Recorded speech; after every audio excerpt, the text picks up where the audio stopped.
Hi guys, Golem Timeline. It's a timeline execution with Golem engine. It's a work in progress implementation of timeline execution paper that was released in 2023 with Golem engine. And before I explain what each one of them is, let me go through the category of problems that we are trying to solve here. So the first set of examples are these. Now, how long the user, this is in the video distribution space, how long the user did spend rebuffering the video, ignoring the one that occurred right after a seek event. And this problem is quite personal to me because I worked for this use case for a major project for our client, and we were building some bespoke solutions after trying a variety of other frameworks and toolings. The second one is in the finance space. Did the user swipe the credit card twice within a span of 10 minutes while they were in different suburbs? Trying to track down anomalies in transactions or like riskier transactions. And then duration of risky state before machine failed. Again, something related to state management there. In the lineage of bank card history, user keep changing the bank cards and then associating those changes with respect to the transactions that occurred during that point in time. And did an iPhone user stop advancing in a game when the ad took greater than or equal to 5 seconds? And most of these examples are actually taken from the timeline execution paper. And what drawn my attention was the first use case, which I personally worked on along with my teammates. Now, there are solutions in various ways. People do a lot of system design around this with existing frameworks such as Spark, Delta Lake, time series databases such as Amazon TimeStream, Apache Flink, and so on. And the client that we worked on actually tried most of the solutions that I mentioned, and we ended up having a bespoke solution, having a separate Golang application backed by a Scala application, which we built. So at the end of the day, it was a custom solution out there. But still, it was all over the place. It was all, we were finding it really hard to solve this problem. So why is the whole thing really hard? And what is the speciality of this use case or these type of use cases? Now, the first thing is it's complicated state management in the streaming context. So we are streaming the events one by one, and we need to keep a state somewhere.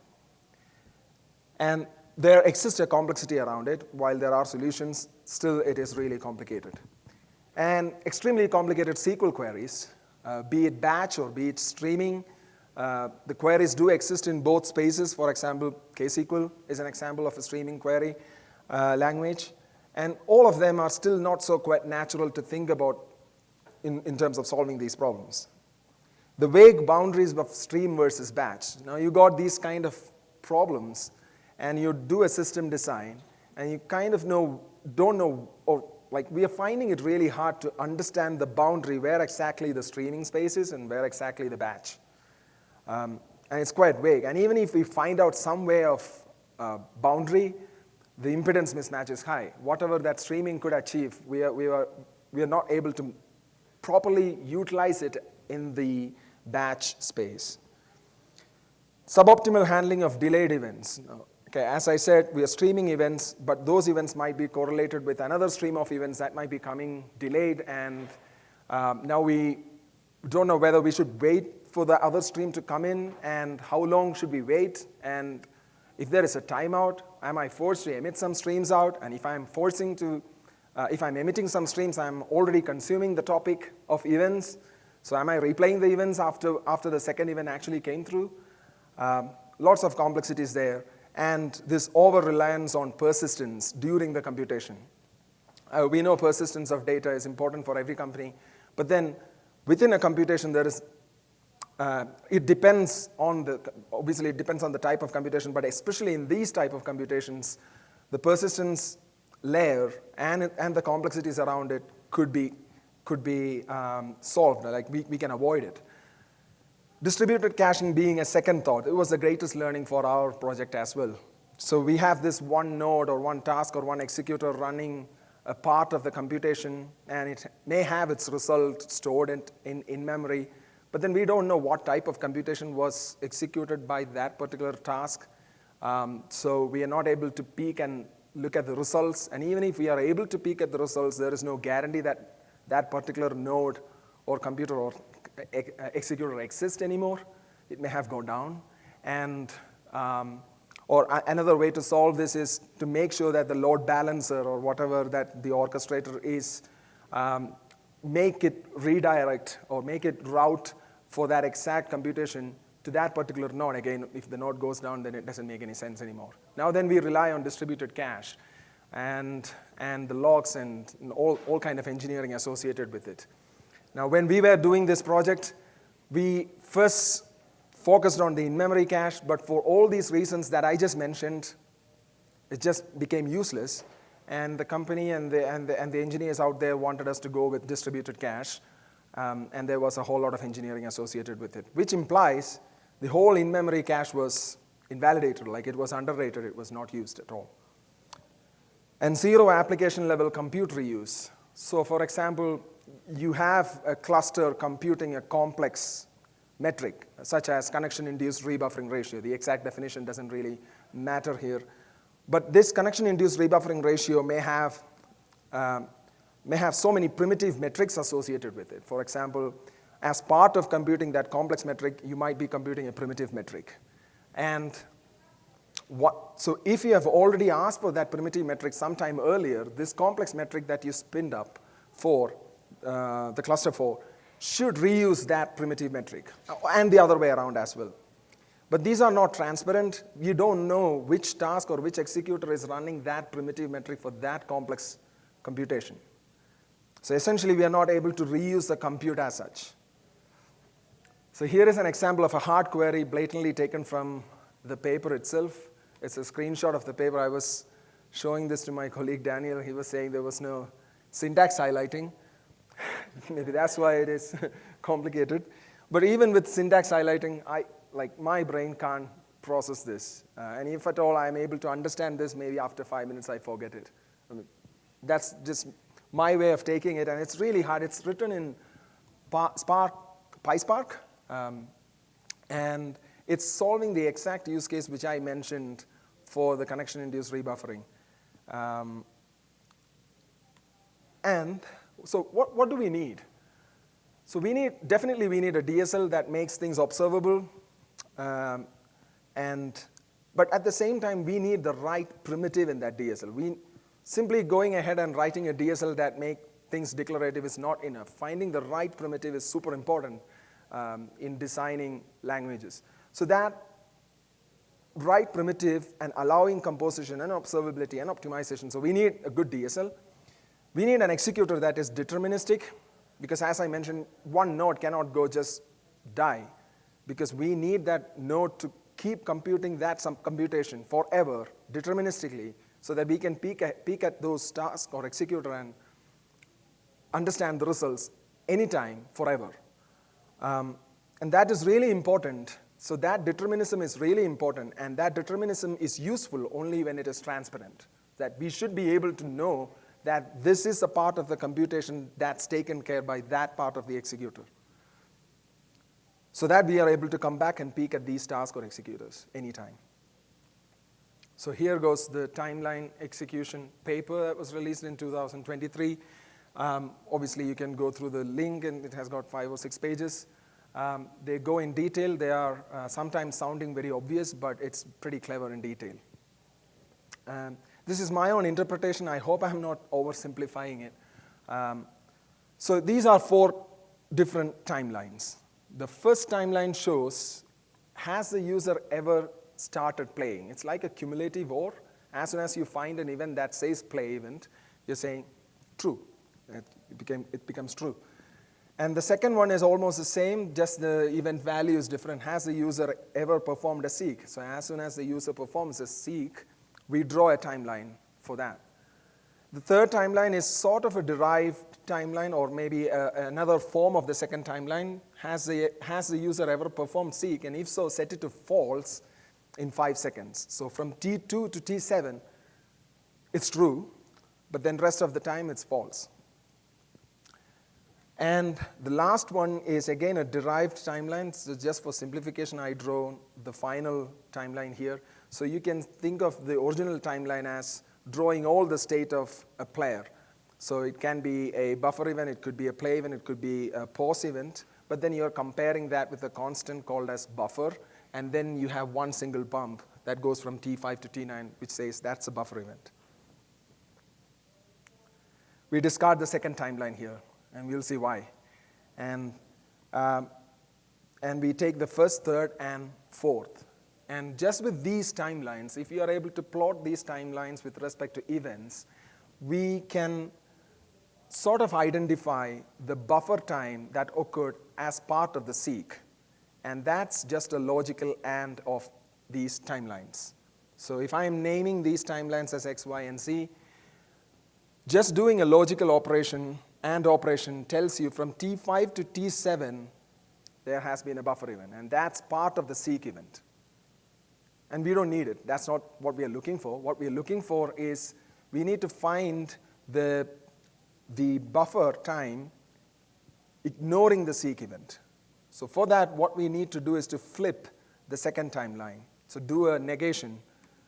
And when you flip it, and then do the same logical AND, now you get from T7 to T9, you get the time duration of the user going through the buffering without the seek event, ignoring the seek event. And then, yeah, these timelines naturally making sense, but there are specific operations that produce these timelines. And the first operation is, I don't know how readable that is, but I'll try. TL has existed. I'm copying exact name as that in the paper. TL has existed takes an event predicate. Has the user ever started playing? That's an event predicate. And you pass that predicate. Somehow you define that predicate. We'll see how. And then you pass that to TL has existed, which is an operation, which is one of the DSL nodes in the timeline. And then that gives you the first timeline. The second timeline is TL has existed itself, but with a suffix called as within, which means it's valid for only that amount of time. The third timeline is TL latest event to state. Consider that as simply plotting the events to a state. So your event might have a column called as player state change. You track the value of that column, and you keep drawing the state. And then I'm comparing that with a constant. So that comparison is a timeline operator itself. And then you have AND, which takes two timelines on the left and right, takes two timelines. And then you have a NOT, which takes another timeline. And in summary, TL has existed, takes that event predicate, and that event predicate is something like that if the player state change is equal to play. TL has existed within, takes the same event predicate, same type of event predicate, if the user action is equal to seek, and if so, make it validate it for 5 seconds. Because events are not having any duration, right? Okay, seek event came in. It doesn't say that how long he has been seeking or buffer. Sometimes you need to specifically mention, keep a duration of 5 seconds if a seek event is coming in.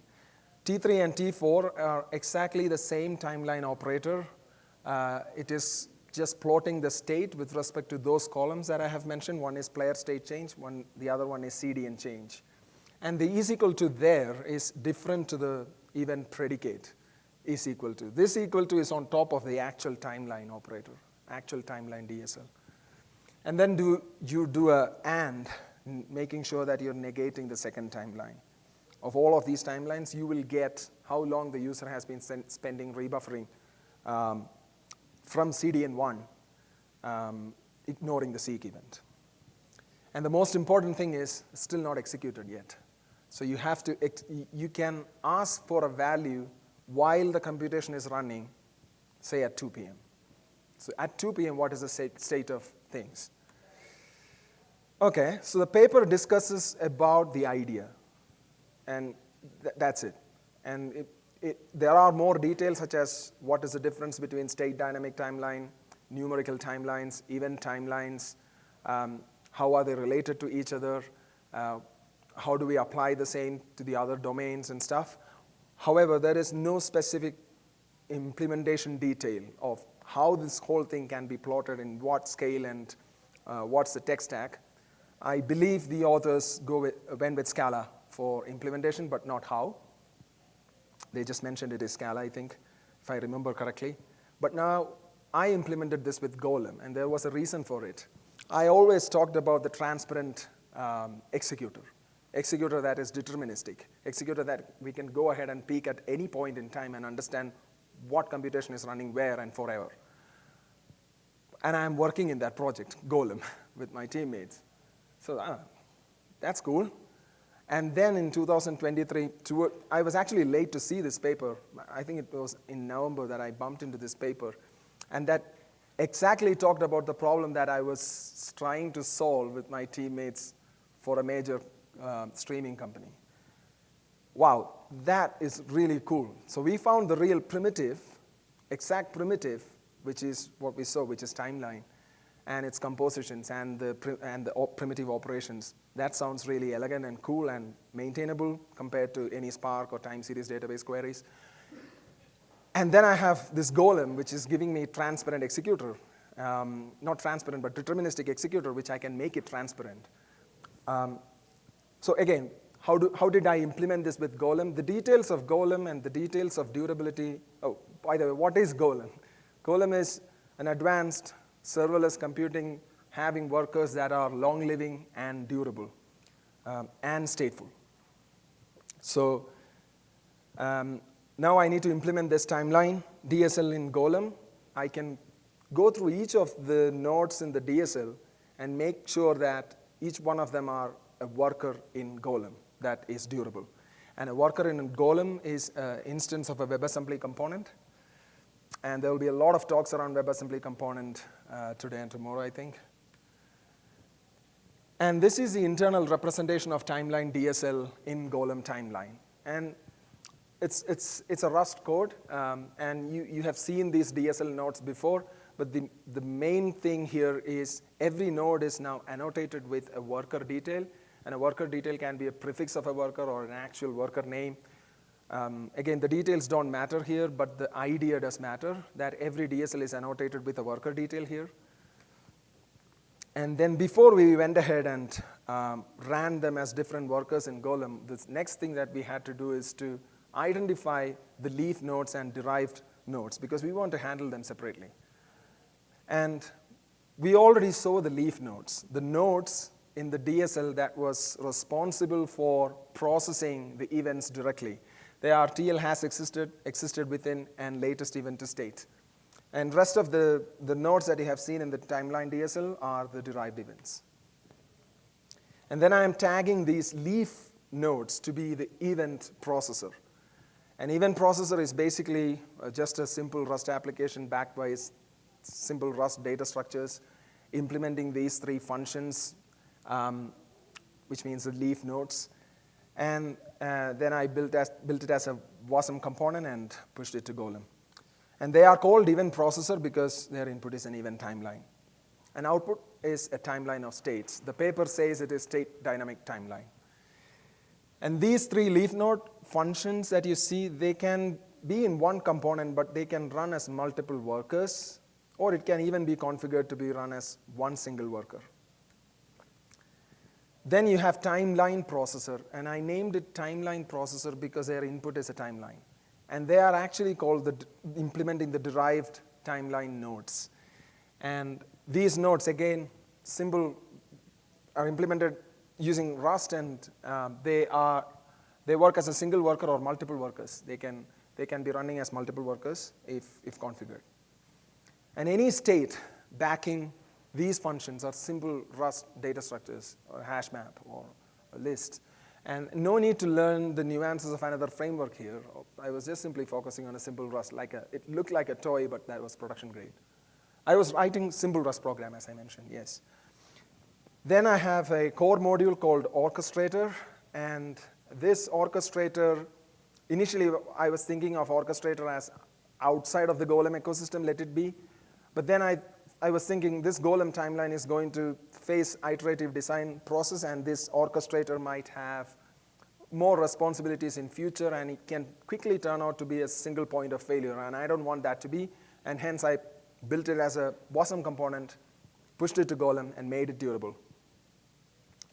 And core orchestrator assigns the work to the various workers and builds a real execution plan. It is another WASM component. Then I have a driver which itself is a WebAssembly component that is the starting point of the entire workflow. Again, that is also a WASM component. So a driver, a core, and then the leaf event processor and timeline processor. So given a timeline DSL, there are two major steps. One is instantiation of workflow, and the next is computation. So instantiation means you write the DSL. Right now, you can write it in the driver. The driver sends it to the core. Core will traverse through the DSL. If it finds a child timeline, it assigns it to a worker, informs about that worker to the parent worker, and recursively does this throughout the timeline DSL. And which implies it assigned the workers to the different workers and produced an execution plan and returned that back to the driver. And this is how currently, right now, if you clone GitHub repository and run a quick test, that's the execution plan. And this execution plan is not the fancy execution plan that just is a JSONified version of your DSL. In fact, it actually talks about where exactly this is running and where, and that's going to be deterministic forever. You can trust that plan. And it actually tells you the event processor, which is the leaf worker nodes ready to accept the events, which implies you have to feed it with an event. Currently, the timeline implementation in GitHub, I'm just using a Pulsar consumer that's called as a feeder. And I'm calling it as a feeder because that is going to be existing in any Golem timeline-based workflows. And it just sends the events to these event processes. The job keeps running. And you can invoke the result at any of these workers at any point in time to get its state. Also, in the planner already mentioned about in which worker the result is existing. So you can invoke that particular function in the result worker, and you get the final response. And to make it even things more easier, Golem allows you to expose HTTP endpoints on top of these functions in these workers, and you can write a simple definition, a binding definition, which will allow you to expose worker functions as multiple HTTP endpoints. And what does that mean? As I mentioned, you can instantly write a simple set of API definitions exposing a tree of subcomputation that helps with debugging. And we got the following. I think I jumped across and already mentioned the advantages, but here it goes again. True application level observability. At the core, we have a DSL that is optimizable, that is observable, and with Golem, we also know which worker is taking care of which part of the execution forever. If one worker is giving you a result as none, might be because another worker may not have received the events, and you can just poke the result state at any point in time and understand. Then you have a compute reuse, which implies every timeline DSL is associated with a worker, which implies if you create a new DSL, it already knows whether some worker is already running, computing the same thing, and it reuses it. Comes for free. And you can trust that executor because that executor is durable. And Golem is scalable, but doesn't come with the indeterminism of scalability, wherein parts of the computation keep changing between tasks or executors. You can trust the executor that was responsible for the subcomputation forever. And handling delayed events for free. And I think that I already mentioned, if one worker is not giving you any result, you can just poke at some other worker and all the workers' result and see, okay, this worker is actually returning me a none, which implies that even worker hasn't received any events. And in fact, you can ask one worker to just wait forever, like 1 month or 1 year with Golem. I haven't used the Promise API in Golem yet, but that's another possibility. Or you can keep polling and get the result. And every internal state of timeline is just in memory. And the data and the metadata, everything within Golem timeline is in memory. And simply leading to in-memory as the primary data source. Of course, you can configure it to be a key-value pair, which Golem runtime API allows you to do it if you want, but I don't think it is required if you design the system properly with Golem. So as I mentioned, there is no need of thinking about distributed cache here because everything is in memory anyway. And that's it. The slides are available here. I know it was a big roller coaster ride. I'll be outside and ready to answer any questions if you have. Thank you.